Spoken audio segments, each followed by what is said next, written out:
여성의 냉대하라고 하는 거는 정상적인 분비물을 말하는 게 아니라 그 양이 좀 많아져서 겉으로 드러나는 걸 말하는 거거든요. 실제로 여자들의 이제 뭐 자궁 경부라든가 이런 부분에서 이제 분비물이 나와서 보여 있다가 그 양이 어느 순간에 갑자기 이제 늘어날 때가 있어요. 뭐 감염이 있다거나 컨디션이 안 좋다거나 이렇게 돼버리면 그럼 흘러나오는 거예요. 그게 이제 냉대하로 이제 표현이 되는 거죠. 그래서 치료를 해야 될까 말아야 될까 아니면 그냥 둬도 되나 좀 불편한데 어떻게 할까 이런 고민을 만들어내는 거거든요. 자, 그래서 산부인과를 가면은 항진균제라든가 또는 뭐 항생제라든가 뭐 질식 좌약이라든가 아니면 세정제 같은 거를 이제 울며 겨자 먹기로 이제 처방을 받아오죠. 와서 써요. 아, 이거 질식자에 넣어도 될까? 이렇게 해서 고민해서 써요.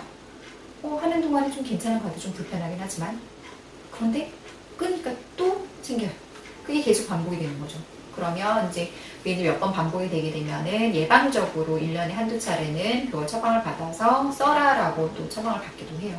자, 그런데 우리 몸에 있는 균의 한 70~80%에 해당하는 게 곰팡이균이거든요. 일반적으로 질염을 발생하거나 이제 이렇게 해서 냉대하를 유발하는 건 곰팡이균인데 이거를 완전히 다 제거하려면 엄청난 항진균 항생제를 써야 되잖아요. 그럼 우리 몸도 균형이 깨져버려요. 그러면 나중에 정상적으로 분비가 돼야 되는 그 어떤 분비물 자체에도 불안을 좀 일으킬 수가 있고 자체적으로 방어하는 능력도 떨어지게 되죠. 그래서 저 같은 경우에는 한방 그 여성 청결제를 만들었어요.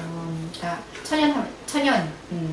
우리 인공 계면활성제 되게 안 좋은 거 알잖아요. 그래서 천연으로 된 계면활성제를 이미 사약제로 관리자한테 만드는데 그게 뭐냐면 계면활성제를 통해 가지고 우리 뭐 비누라든가 이런 것들 그런 걸로 빡빡빡빡 씻으면은 개운해라고 생각하지만 사실은 외음부에서 감염될 수도 있지만 그 안쪽에 고여 있는 것들이 더 문제가 되고 내 컨디션이 문제가 되는 거라서 겉에를 씻을 때는 물로 하시는 게 맞아요. 이분이 하시는 것처럼 보통 질세정제를 쓰는 것보다는 물로 씻어내는 게 좋고 씻어내실 때는 잊고 계시는 경우가 있는데 손을 먼저 씻고 그러고 난 다음에 씻어야 되는데 우리 세안할 때도 보면은 손을 먼저 씻고선 세안을 해야 되는데 그냥 비누칠을 해서 얼굴을 먼저 이렇게 씻어내는 경우가 있거든요. 근데 그거를 일단 1차적으로 잘 생각을 하셔야 되고 그리고 언제든지 이제 화장실을 갔다 오실 때에는 무조건 다 깨끗하게 뭐 화장실로 닦아낸다거나 이런 것보다는 톡톡톡 두드리듯이 앞에서 뒤쪽으로 닦아내는 거 아시죠? 그러니까 그렇게 하시고 대변을 보고 난 다음에는 그냥 두는 것이 아니라 물로 한번 씻어내시는 게 좋다라는 거. 그렇게 해서